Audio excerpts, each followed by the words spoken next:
Ah, c'est des couleurs... Mais il y a donc des jeunes filles qui demandent à se marier en rouge, en Corse. Ah oui. En Corse, les jeunes filles à qui elle plaît ne se marient pas. D'accord. Non, je plaisante, mais elle plaît beaucoup. Je vous dis, celle-là, ouais. c'est le rouge, les couleurs, c'est soit ça plaît, soit ça plaît pas. Qu'est-ce que vous avez utilisé comme matériau pour faire ça? Là, il y a du damassé de soie au niveau du corset. C'est vous, c'est vous brodé avec des sequins. Ouais. Et c'est vous qui faites tout? Oui, là, oui. Vous êtes couturière. D'ailleurs, vous préférez qu'on vous appelle couturière que créatrice, hein? Je crois. Ouais, c'est vrai que je me vois plus comme une couturière que comme une styliste, par exemple. Combien vous faut de temps pour faire une robe pareille? Ben là, au niveau du corset, il faut à peu près entre 2 et 4 jours. Ouais. Et enfin plein, c'est pas des journées de fonctionnaires. Hein. Ouais. Et sinon, la jupe, là, celle-là, elle est assez simple. Il faut rajouter encore entre deux jours. D'accord, on a un autre modèle qui arrive là tout de suite. Audrey, donc.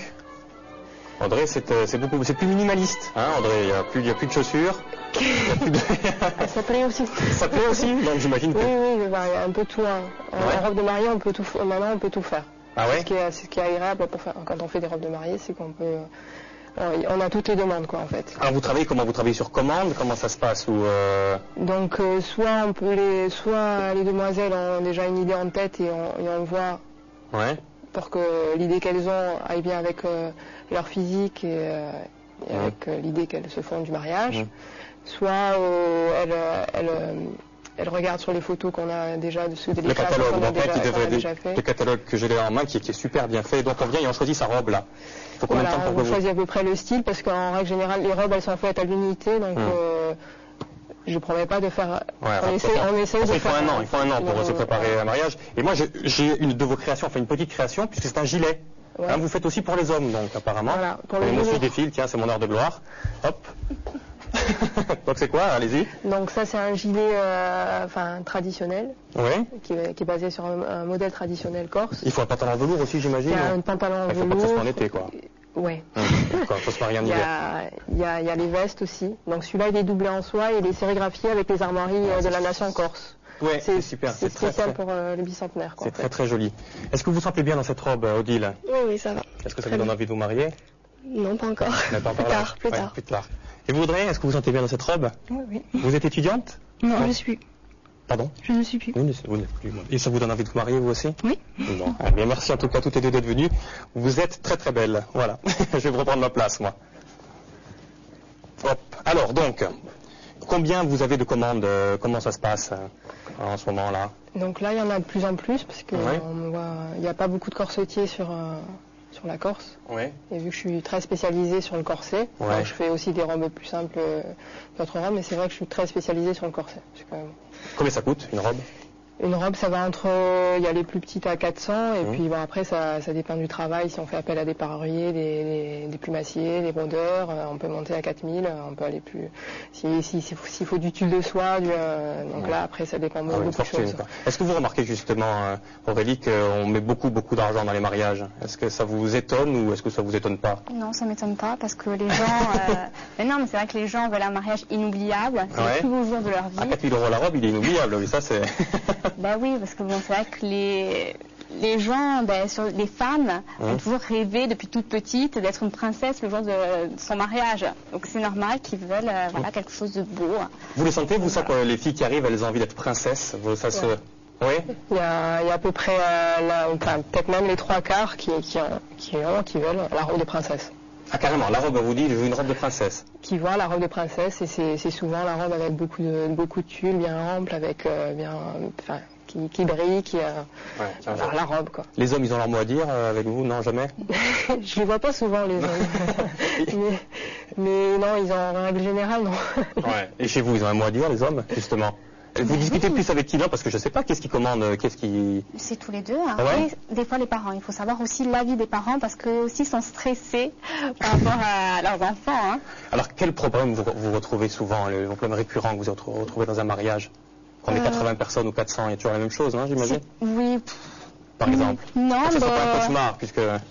par exemple, le boulanger qui oublie la pièce montée le jour J. Ah, ça arrive. Donc, oui, voilà, ça arrive. Oui, il y a pas mal de choses quand même qui arrivent. Les gens sont toujours là. Non, moi, ça va pas m'arriver. Et pourtant, il y a toujours quelque chose qui arrive le jour de son mariage. Donc, comme je vous ai dit, la pièce montée. Et donc, vous appelez un boulanger dans catastrophe qui fait une pièce montée. Voilà. Ah oui. Voilà, qu'il a fait, sinon, qu'il a fait carrément devant les invités. On va trouver quelque chose pour faire pour que ça passe sans personne ne s'en aperçoive, quoi. Alors, est-ce que vous avez l'impression qu'on s'amuse encore dans les mariages corses, on s'amuse toujours dans les mariages corses? Est-ce que vous remarquez ça, puisque vous avez travaillé à Toulouse, par exemple? Est-ce qu'il y a une différence ou pas? Non, j'ai pas vu de différence. Moi, j'en ai vu une, en tout cas. Alors, j'irai répondre à votre place. Je sais qu'en Corse, on fait moins de surprises. Les amis font moins de surprises que sur le continent, non? Oui, ça dépend. Non, mais ça dépend les gens, en fait. Ça dépend la personnalité des gens. Ouais. D'accord. Voilà. Bon, d'accord. Voilà, je peux pas vous dire. Ça dépend. Qui est-ce qui vous inspire, Angela? Vous la cherchez où, l'inspiration? En fait, moi, je suis assez. Je regarde tout, je vois tout. C'est un peu. Par principe, on ne peut pas imaginer une montagne d'or si on n'a jamais vu d'or et si on n'a jamais vu une montagne.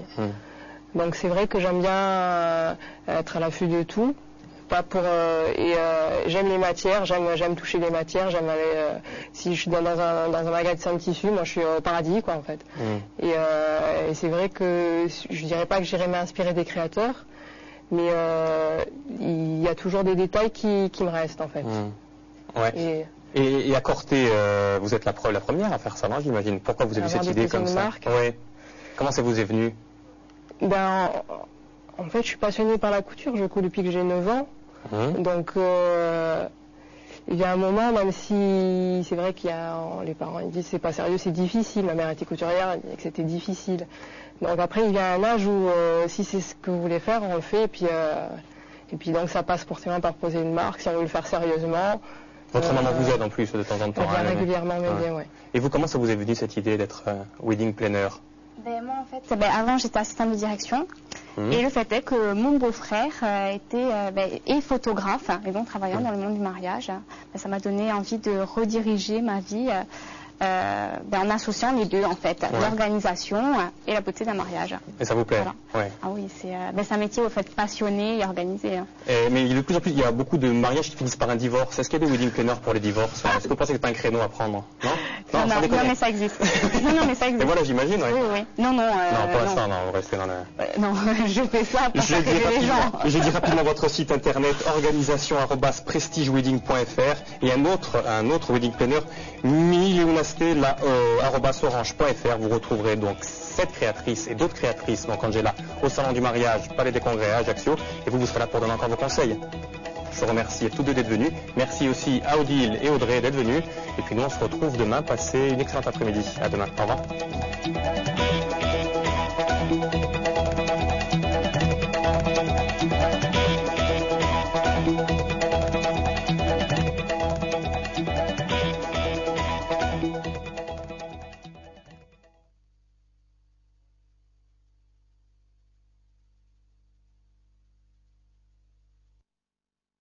Qui atteindra les 30 km/h vers Bonifacio comme vers La Balagne. Quant à la mer, elle sera peu agitée en toute zone.